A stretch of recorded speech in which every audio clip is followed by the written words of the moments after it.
예, 그러면 두 번째 시간 또 시작해 볼까요? 사실 이렇게 그 매달 카타리나 그리고 LD 부부께서 제주도 내려와 주시는데 지난번에 그 태풍 이렇게 불고 하니까 사실 생각해 보면 이렇게 매달 오실 수 있는 것도 하나님 은총인 것 같아요. 그렇죠?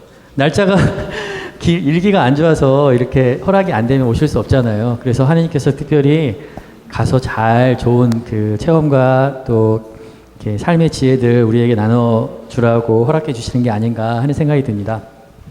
우선 오늘 그 거룩한 가정을 위한 부부의 실천, 거룩한이라는 말이 들어가니까 상당히 어렵거든요. 어려우실 것 같아요, 아마 여기 계신 분들도. 근데 아까 약간 조금 이제 쉽게 실천을 이제 접근을 해봐서 먼저 카타리나 자매님께 이제 도대체 자녀분들에게 그 엄마로서 그 하느님을 어떻게 설명해 주셨는지 좀 듣고 싶습니다. 네. 막둥이 아들 얘기를 좀 해보고 싶습니다.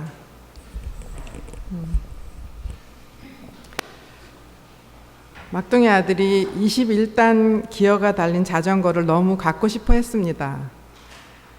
우리 부부는 아이들이 갖고 싶어 하는 물건이 있을 때에는 언제나 그 아이에게 꼭 필요한 물건인지 아닌지 함께 본 후에 물건을 사주곤 했습니다. 아이에게 필요한 물건이긴 했지만 갖고 싶어 한다고 해서 선뜻 사주기에는 너무나 큰 물건이었고 아이에게 사랑이신 하느님을 체험하게 해주고 싶었습니다. 21단 자전거를 보내주셔요 라고 함께 기도하고 평일 미사도 함께 다니면서 하느님께 부탁하자고 제안을 했습니다. 그 당시 우리 본당에서는 어린이들이 평일 미사를 가면 은총표라는 것을 받았고 은총표가 모이면 선물도 받곤 했는데 하루는 수녀님께서 은총표는 내일 주마 하셨는데 그 다음날 또 잊어버리고 안 주셨습니다. 아이는 무척 섭섭해했습니다. 그래서 예수님께서 너의 마음을 다 아실 테니 걱정하지 말자고 마음을 달래주었고 그렇게 한 달이라는 기간 동안 열심히 노력하면서 함께 살았습니다. 우리 부부는 아들에게 100배의 상이 도착함을 경험하게 해주고 싶어서 할머니에게 자전거 값을 건네드리고 착한 손자에게 선물할 수 있는 기회를 드렸습니다. 자전거를 갖게 된 아이는 하느님께서 내 기도를 들어주셨다고 무척이나 기뻐했습니다. 신앙은 하느님 사랑에 대한 신뢰입니다. 하느님의 사랑을 깨닫고 그에 대한 응답으로써 사랑할 수 있는 사람이 되는 것, 이것이 신앙인이라고 생각합니다.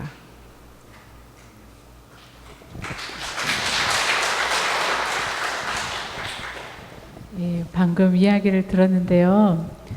그 자전거를 받은 그 아들은 성당에 잘 다녔겠죠?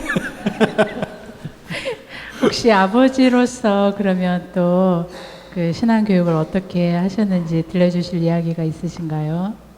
예, 제가 본당에서 주일학교 교장일 때 우리 아들은 초등학생이었습니다.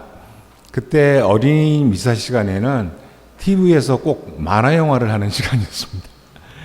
아이는 어느 날 그날은 어린이 미사에 가기 싫다고 꼭 만화 영화를 보고 싶다고 했습니다.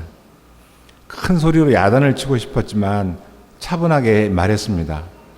꼭 그 만화 영화를 보고 싶냐고 말했더니 오늘은 정말 미사에 가기 싫다고 했습니다. 그래서 저는 그렇다면 좋다. 대신에 네가 미사에 가지 않아서 일어나는 모든 일에 대해서 책임을 스스로 지겠느냐고 물었더니 책임이 뭔지도 모르는 녀석이 그렇게 하겠다고 대답을 했습니다. 그래서 저는 혼자 미사 참여를 갖고 아이는 TV 앞에 앉았습니다. 저 혼자 성당에 다녀와서 아이에게 물었습니다. 만화 영화가 재미있었느냐고. 그랬더니 이상하게 오늘 만화 영화는 재미가 없었다고 시무룩해져 있었습니다.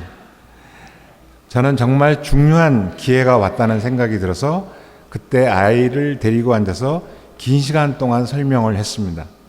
미사가 얼마나 중요한지, 미사에 참여하는 것은 어떤 의미가 있는 것인지, 왜 우리는 미사에 참여해야 되는지 아주 자세하게 설명을 해줬습니다.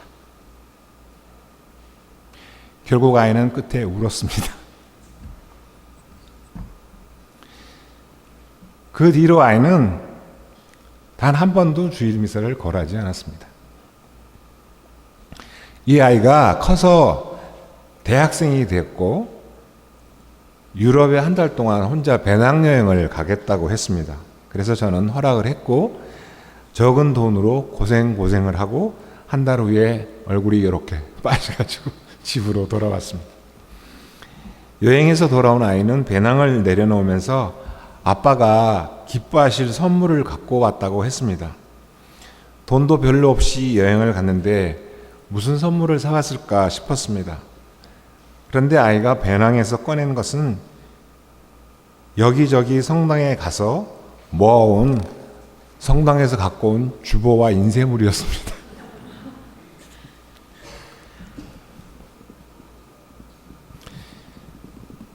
여행을 다니다가 성당이 보이면 성당에 가서 미사를 드리곤 했다. 고 하면서 건네주는 선물은 참 저에게 너무나 귀하게 느껴졌습니다. 그 아이는 오늘까지 단 한 번도 주일 미사를 거르지 않고 있습니다. 저희 부부는 주님이 크신 은총으로 같은 천주교 신자로서 성당에서 많은 교우들 속에 축복의 결혼을 할 수 있었습니다. 그때 저는 세상의 모든 일을 너무나 희망적으로 보고 있었고 신앙에 대한 열정이 불타고 있었을 때였습니다. 딸 하나 낳아서 곱게 키워서 성인이 되면 수녀원에 보내서 착하고 예쁜 수녀님으로 키우고 싶었습니다. 주님께서는 제가 바라던 대로 예쁜 딸을 우리 가정에 보내주셨습니다. 이 아이가 훗날 훌륭한 수녀님이 되어 세상에 많은 빛을 뿜어내는 사람이 될 수 있도록 아버지가 할 수 있는 모든 것을 다 해주고 싶었습니다. 그때 생각해보니 고등학교를 졸업하자마자 수녀가 되겠다고 수녀원을 찾아갔다가 너무 나이가 어리니까 1년만 세상살이 해보고 다시 오라고 해서 세상살이 하던 사람을 꼬드겨서 내 아내가 되도록 생각을 바꾸어버린 것에 대한 보속이라는 생각도 있었던 것 같습니다.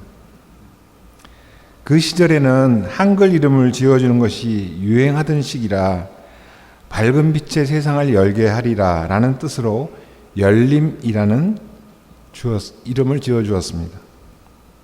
둘째는 아들이었는데 태어났지만 세상에 나오자마자 세상을 떠났기 때문에 요한이란 이름으로 조건대서를 주고 천국으로 보냈습니다. 첫 딸과 5살 차이로 둘째 딸이 태어났고 첫 딸처럼 이 녀석도 수님이 되도록 키우고 싶었습니다. 아내 한 사람 데리고 살고 있으니 두 딸을 다 봉헌하면 주님께서는 남는 장사를 하셨다고 기뻐하실 것 같았습니다. 둘째가 태어난 후 며칠 후에 미사 참여 중에 나의 몸과 마음 모두 드리오니라는 성가를 부르다가 무릎을 쳤습니다. 몸과 마음을 모두 주님께 드리면서 살아가라는 바람을 담아서 둘째 딸에게는 드림이라는 이름을 주었습니다. 7년 뒤에 또 아들이 태어났고 언제나 하느님을 기리며 살라는 뜻으로 기림이라는 이름을 주었습니다. 우리 부부는 열림, 드림, 기림이라는 이름대로 모두 다 수도자가 되도록 키우기 위해 많은 노력을 했습니다. 다른 사람을 배려하고 다른 사람을 사랑할 수 있는 사람이 되도록 가르쳐주는 것. 이것이 자녀를 키우는 저희들의 제일 큰 요점이었습니다. 아이들이 어릴 때부터 이런 저희 부부의 바람대로 잘 성장해 주었습니다. 그러나 중학생이 되면서 자기 주장을 내세우기 시작했습니다. 왜 나만 착하게 살아야 되는데? 라고 질문했습니다. 친구들은 결코 그렇게 살지 않는다고 항의를 했습니다. 엄마 아빠가 가르쳐 주는 대로 양보하고 참으면서 살았더니 손해만 보고 바보 취급을 받는다고 항의를 했습니다. 그렇지만 우리 부부는 어릴 때처럼 세세하게 설명하지 않았습니다. 이제는 성모님의 침묵을 살아내야 할 때가 되었다고 생각했고, 입이 근질근질했지만 말을 하지 않는 훈련을 저희 부부는 했습니다. 오히려 우리 부부가 다른 사람이나 다른 가정들을 도와주었을 때 어떤 기쁨이 있었는지 식탁에서 식사하면서 엄마가 아빠에게, 아빠가 엄마에게 이야기하면서 아이들이 자연스럽게 들을 수 있도록 노력했습니다. 아빠도 회사에서 거래처에서 다른 사람들을 배려하고 억울한 일을 참았고 아빠가 큰 손해를 보려고 했을 때 하느님께서는 어떤 은총을 보내주셨는지 또 금전적으로 어떤 기적이 일어나는지 기회가 될 때마다 이야기를 하곤 했습니다. 어느 날 지겨워 죽겠다고 제발 좀 그만하라고 했습니다. 그렇게 우리를 쇠뇌시키지 말라고 항의했습니다. 우리 부부는 그럴 때마다 입을 다물고 미안하다고 사과했습니다.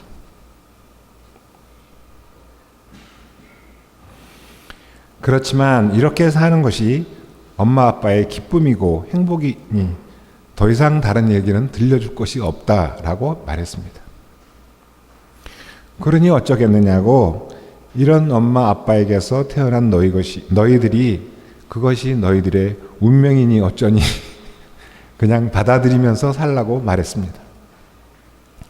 그렇게 아이들에게 이야기하고 많이 슬펐지만 아이들은 돌아오는 주일날 꼭 미사 참여를 했고 고백성사를 보러 다니곤 했습니다.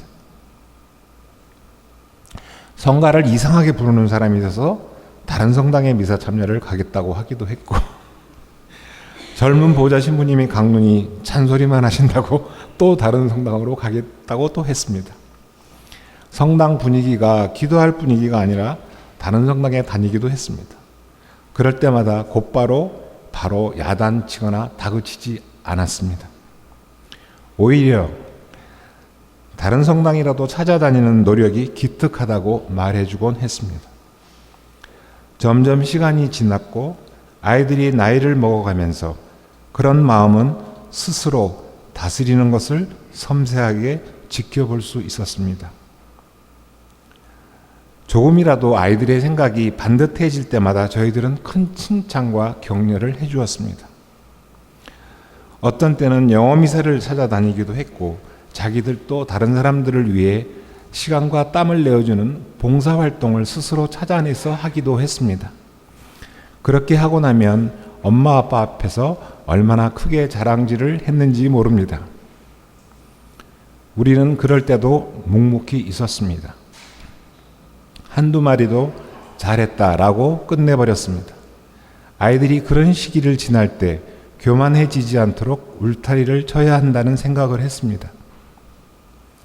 그런 시기에 엄마 아빠가 교만해지지 않고 겸손해지기 위해 어떻게 노력하며 살았는지 저희가 서로 살아낸 경험담을 아이들 앞에서 나누곤 했습니다.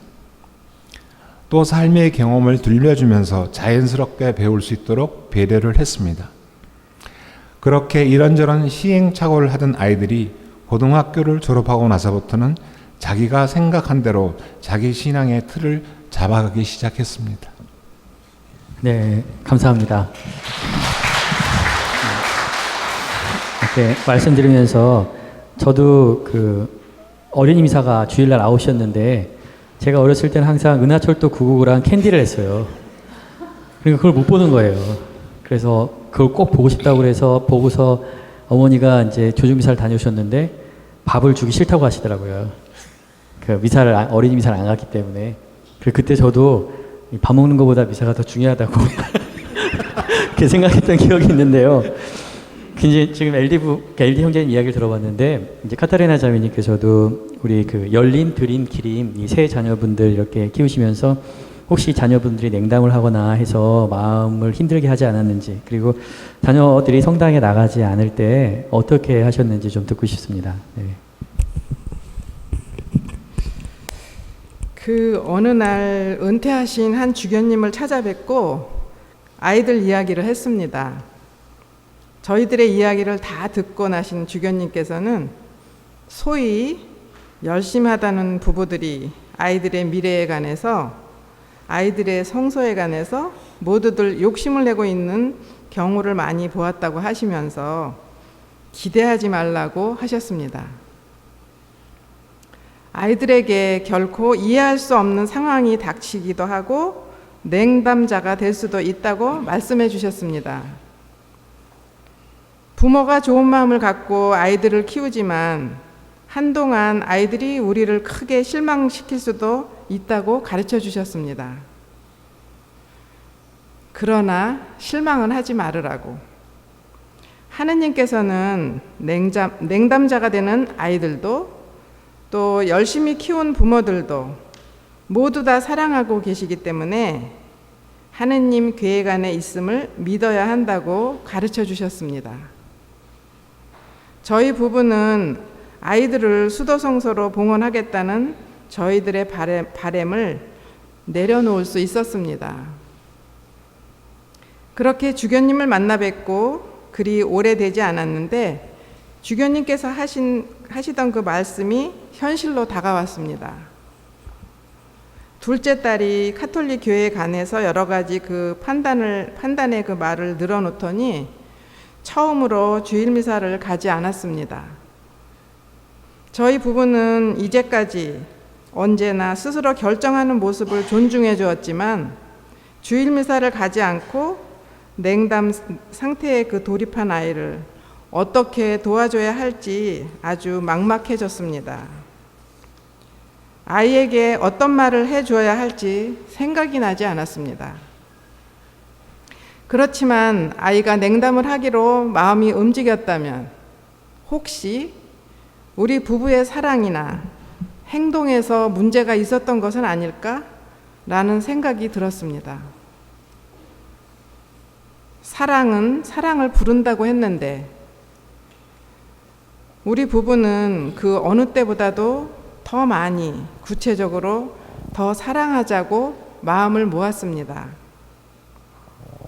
그 아이가 직장에서 돌아오면 우리 부부는 집안에서 걸음을 걸을 때조차도 조심을 했습니다. 아이의 말 한마디, 표정 하나하나에서도 초긴장을 하고 아이를 좀 더 기쁘고 편안하게 대하려고 노력을 했습니다. 2달 동안 냉담하던 딸은 어느 주일날 책을 한 권 사들고 들어왔습니다. 무슨 책이냐고 물었더니 자기가 선택을 잘못했다고 했습니다. 무슨 선택이 잘못됐냐고 물었더니 다른 성당에 갈 걸 잘못했다고 하면서 고해성사를 보았는데 보석으로 이 책을 읽으라고 해서 책을 사서 들고 들어오는 중이라고 했습니다. 직장 근처 성당에 가지 않고 우리 본당에서 성사를 볼 걸 아주 잘못했다고 투덜대면서 그렇지만 아이는 아주 환하게 웃었습니다. 그때서야 저는 이야기했습니다. 우리 본당이 오래되고 낡아서 조금 우중충하기는 하지만 그래도 마음이 차분해지기도 하더라고. 은근슬쩍 굳이 다른 본당 찾아가지 않아도 좋을 것 같다는 그런 말 한마디를 던질 수 있었습니다. 감사합니다.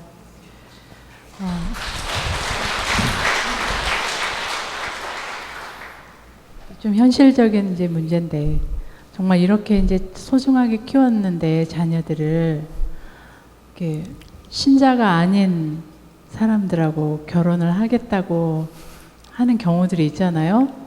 그럴 때는 어떻게 해야 되나요? 네. 지금 카타리나가 얘기했던 것처럼 언제나 자기 주장이 확실하고 하고 싶은 대로 하던 둘째 딸이 나이 30을 넘기면서 시집을 가야겠다고 천주교 신자가 아닌 둘째 사윗감을 데려왔습니다.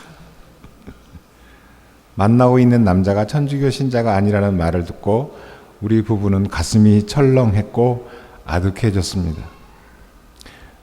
왜냐하면 큰딸은 같은 신앙 공동체 안에서 한 남자를 만나서 결혼을 했습니다.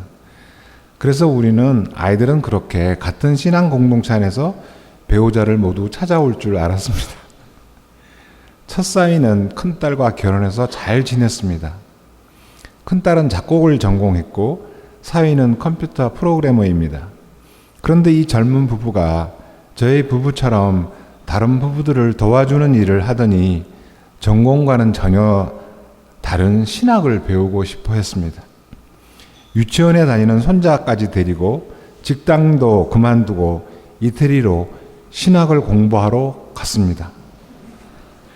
교황청 직속인 라테란 대학에서 2년 동안 힘겹게 공부를 하고 둘 다 신학 석사가 되어서 돌아왔는데 아이들이 공부한 전공이 혼인과 가정이라는 제목이었습니다. 그래서 저희들은 아이들은 그렇게 자연스럽게 신앙 공동체 안에서 한 구성원이 될 줄 알았습니다. 그런데 둘째 딸한테 일어난 이 일은 무슨 사건인가? 그렇지만 우리 부부의 마음은 시야가 더 넓어지는 계기가 되었습니다. 프란치스코 교종께서 말씀하신 천주교 보편성에 대한 가르침도 공부하게 되었고 딸아이가 2달 동안 냉담했던 그 시기에 바로 이 문제로 깊은 고민을 했다는 것을 알아낼 수 있었습니다. 우리 부부가 새로운 예비 사이를 기꺼이 받아들이기로 결정하자 딸아이는 그 어느 때보다 더 열심히 신앙생활을 하기 시작했습니다. 둘째 딸은 자기가 먼저 모범으로 신앙생활을 해야 남편이 마음을 움직여서 세례를 받을 것이라고 각오를 단단히 하고 있었습니다.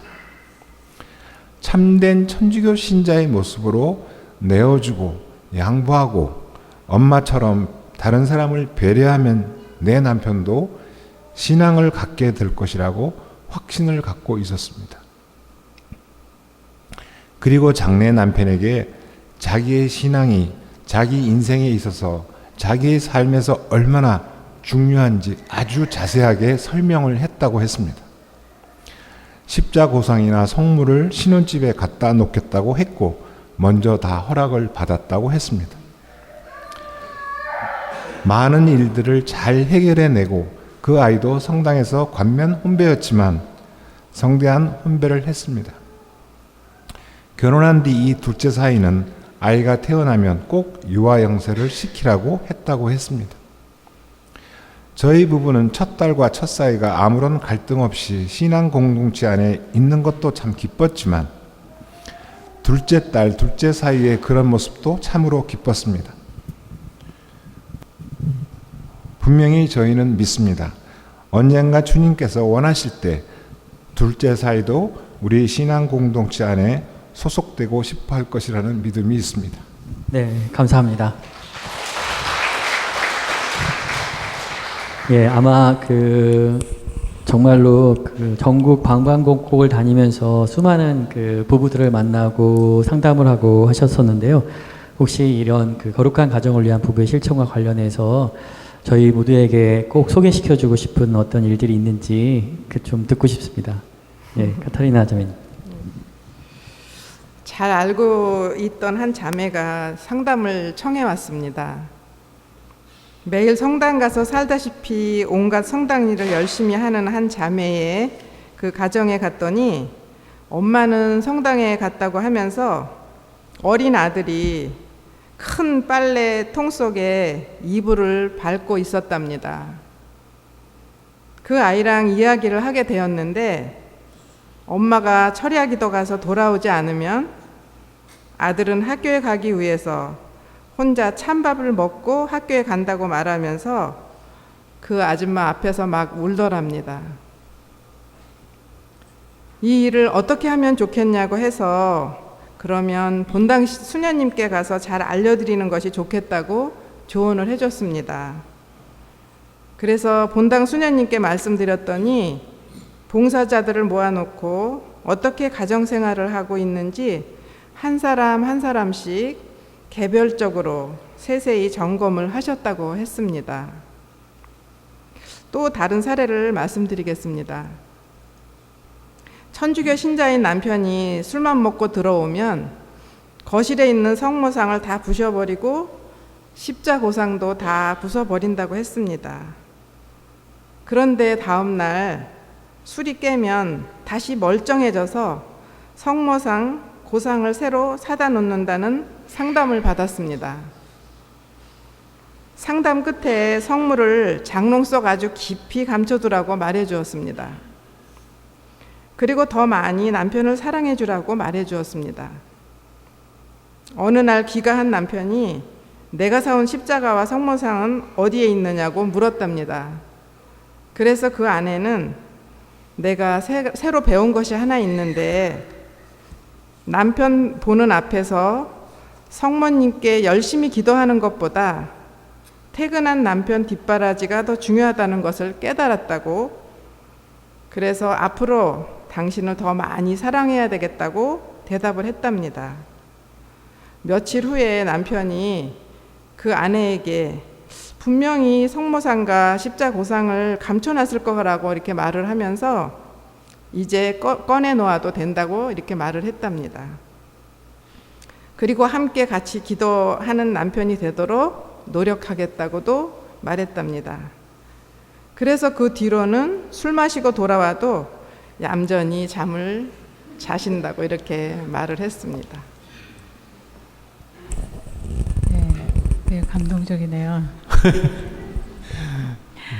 그 미사에 참여하는 비율을 보면 사실 남자 교우보다 여자분들의 그 비율이 훨씬 높아요. 외착 교우들도 많고. 그래서 혹시 그 남편과 성당에 함께 다니고 싶어하는 자매님들이 계실 거예요. 그분들에게 혹시 들려주고 싶은 이야기가 있으신가요? 그 선교사들께서 해외 선교를 가시면 원주민들한테 기도하는 걸 먼저 가르치지 않는다고 저희들은 배웠습니다. 선교사들께서는 먼저 사랑의 행위를 한다고 합니다. 선교사들의 사랑을 받았다고 느낀 사람들은 그 사랑의 원천이 신앙임을 알게 되었을 때 신앙을 갖게 된다고 해외 선교하시던 신부님께서 가르쳐 주시던 말씀이 생각이 납니다. 그렇게 먼저 사랑하는 것이 가정 안에서도 필요하겠다는 생각을 해본 적이 있습니다. 사이가 무척이나 어려웠던 한 부부를 몇 달 동안 열심히 도와주었고 다행히 화해를 하고 좋아졌다고 했습니다. 그래서 이 두 사람은 모처럼 나들이나 가자고, 여행을 가자고 둘이서 함께 고속도로에 접어들었답니다. 남편은 운전을 하면서 밖에 경치가 너무 좋다고, 날씨도 너무 좋다, 그래서 기분이 좋다고 말했더니 옆에 앉아있던 아내는 주머니 속에서 묵주를 꺼내더니 이제 묵주 기도를 드리자고 했답니다. 그래서 남편은 지금은 그냥 경치를 좀 즐기고 그 다음에 기도를 하자고 했더니 부인이 기도를 못하게 하는 마귀 같은 남편이라고 했답니다. 그 순간 남편은 너무나 화가 나서 자동차를 중앙분리대에 박아버리고 싶었다고 했습니다. 그래서 그 부부를 저희들은 다시 우리 집으로 오게 했습니다. 그리고 부인에게 말해 주었습니다. 남편이 나이하고 남편의 신앙 나이는 똑같지가 않은 것 같다. 내 신앙의 나이하고 내 남편의 신앙 나이는 결코 똑같지가 않다. 신앙은 자라야 하는 것이다. 남편 신앙이 빨리 자라라고 보채는 것은 이미 막 새싹에 되어 있는 꽃을 빨리 자라라고 잡아당기는 것과 같다라고 설명해 주었습니다. 잡아당기면 결국 그 꽃은 죽어버릴 것이다. 그러니까 잘 자라게 하려면 물을 주고 거름을 주어야 하듯이 내가 먼저 남편에게 더 많이 사랑의 행위를 해야 하고 적당한 거름을 주듯이 자주 남편에게 칭찬하고 함께 하느님을 향해 걸어가주는 것에 대해서 진심으로 감사하는 마음을 가지려고 노력해야 한다라고 말해 주었습니다. 네, 감사합니다. 그리고 요 근래에 또 굉장히 어떤 중요한 문제인데요. 그 관면혼을 한 부부뿐만 아니라 성사혼을 한 부부도 이렇게 자녀를 낳게 됐을 때 그 유아 세례를 이렇게 하지 않고 이제 나중에 이 자녀가 알아서 이제 뭐 종교를 선택할 수 있게 하겠다. 그런 사람들도 있거든요. 그래서 그런 사람들에게 어떻게 무슨 말씀을 해주고 싶으신지 듣고 싶습니다. 네. 저희들이 그 성당에 특강을 하러 갔더니 아주 젊은 신혼부부가 질문을 했습니다. 그 질문한 부부의 친구들이 아이들이 성장해서 스스로 신앙인이 되는 것을 기다려야 한다고 했답니다. 유아 영세를 시키는 것은 부모들의 욕심이 아닌가요? 왜 태어나자마자 본인들의 의사도 물어보지 않고 세례를 시켜버리는가요? 라고 이렇게 질문을 받았습니다.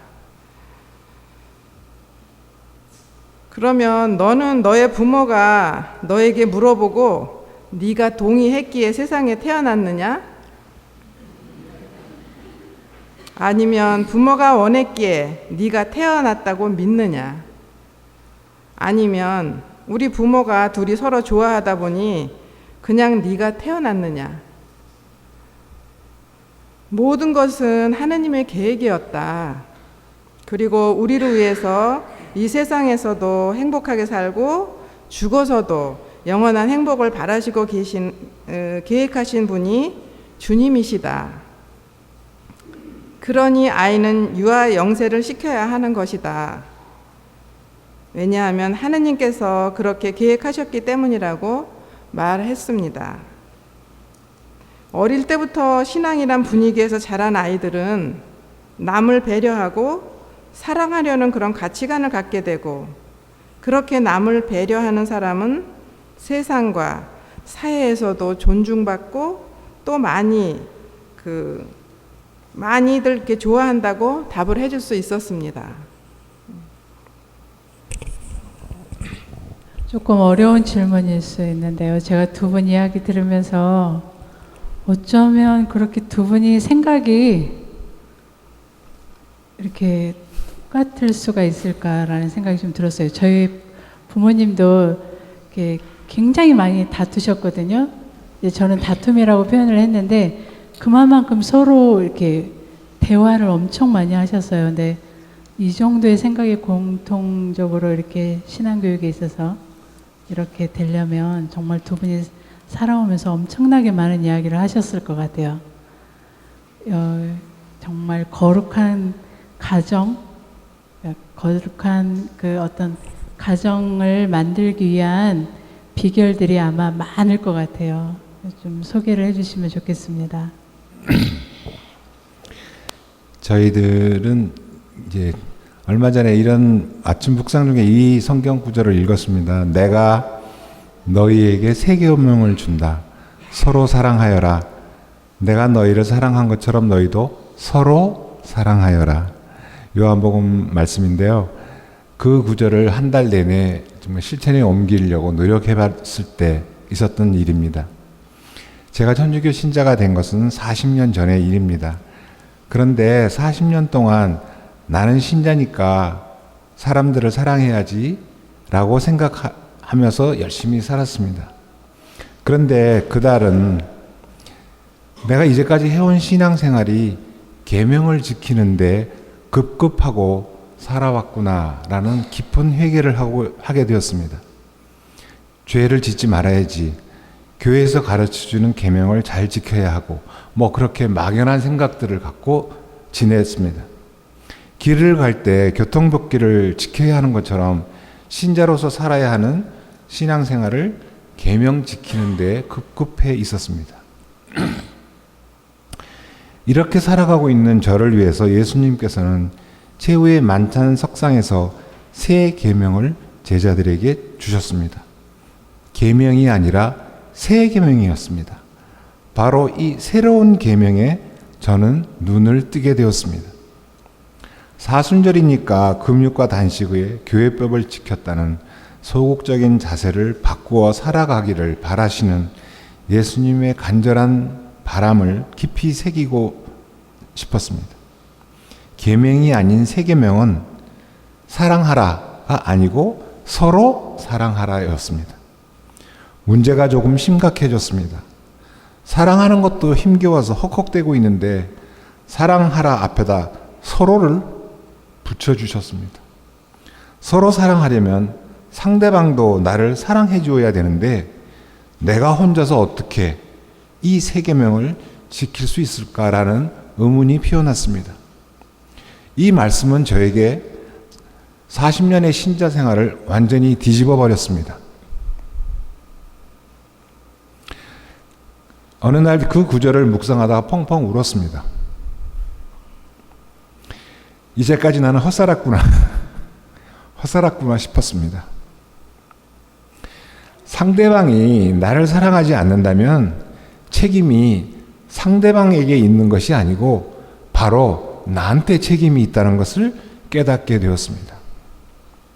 그냥 적당히 설렁설렁 내가 하고 싶은 만큼 그만큼만 사랑했기 때문에 나의 사랑은 항상 미완성이었고 그런 미완성인 사랑은 상대방을 결코 감동시키지 못했습니다.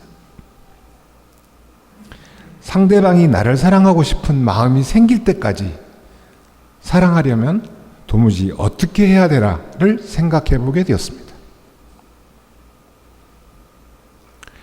바로 예수님처럼 목숨을 내어놓아야 한다는 생각이 들었습니다.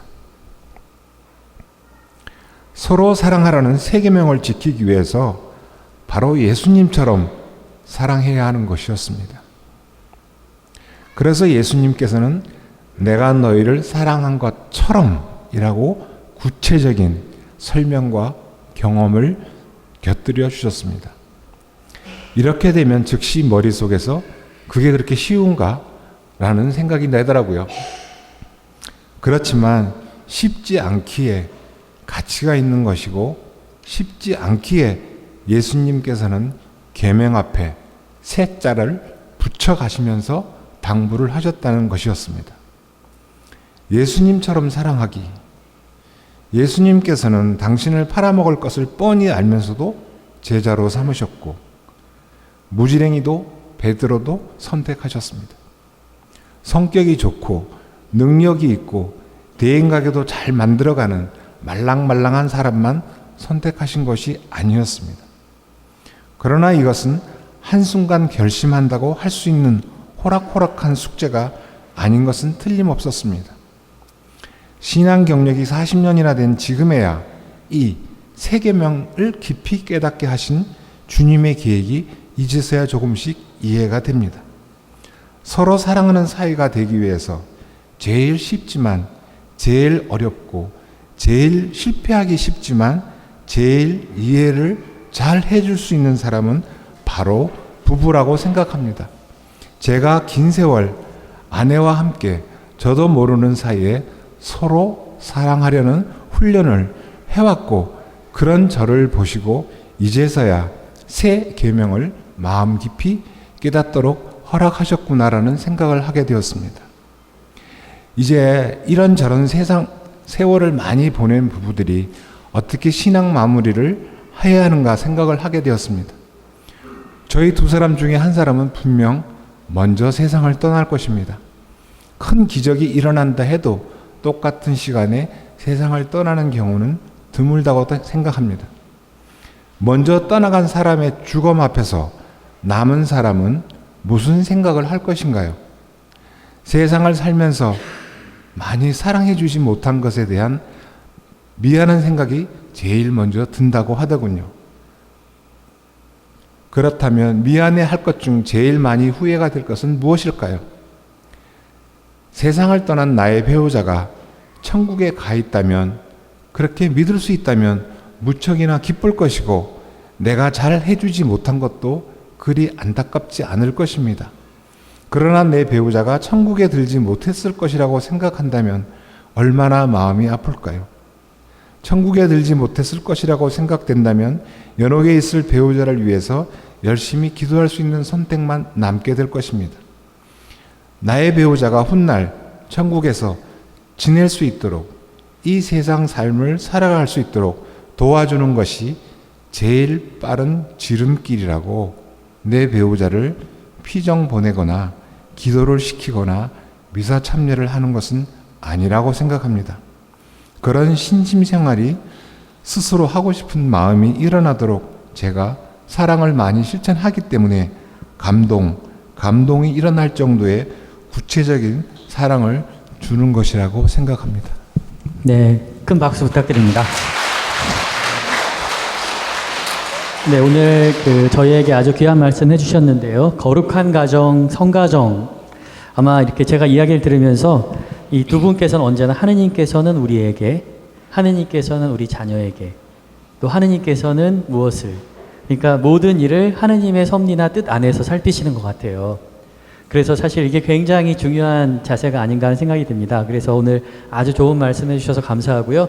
이렇게 단순하게 교육을 받는 것뿐만 아니라 이 교육을 한번 다음 저희가 만날 때까지 실천하셔서 우리 아이가 나한테 화를 내면 하느님께서 우리 아이가 나한테 화를 내게 하셨는데 왜 그럴까? 아니면 내 아내나 내 남편이 뭐를 하면 하느님께서 저렇게 하셨는데, 그래서 한번 한 달 동안 모든 일 가운데 하느님께서 이걸 이렇게 하시네 하면서 성모님처럼 한번 곰곰이 생각하는 시간을 갖게 되면 아마 성가정으로 가게 되지 않을까 하는 생각이 됩니다. 그래서 오늘 여기서 모든 과정을 마치겠고요. 마지막으로 기도하고 강복드리고 마친 다음에 본당별로 사진 찍도록 하겠습니다. 네, 성부와 성자와 성령의 이름으로 영광이 성부와 성자와 성령께 처음과 같이 주님께서 여러분과 함께 전능하신 천주 성부와 성자와 성령께서는 여기 모인 모든 이에게 강복하소서. 주님을 찬미합시다.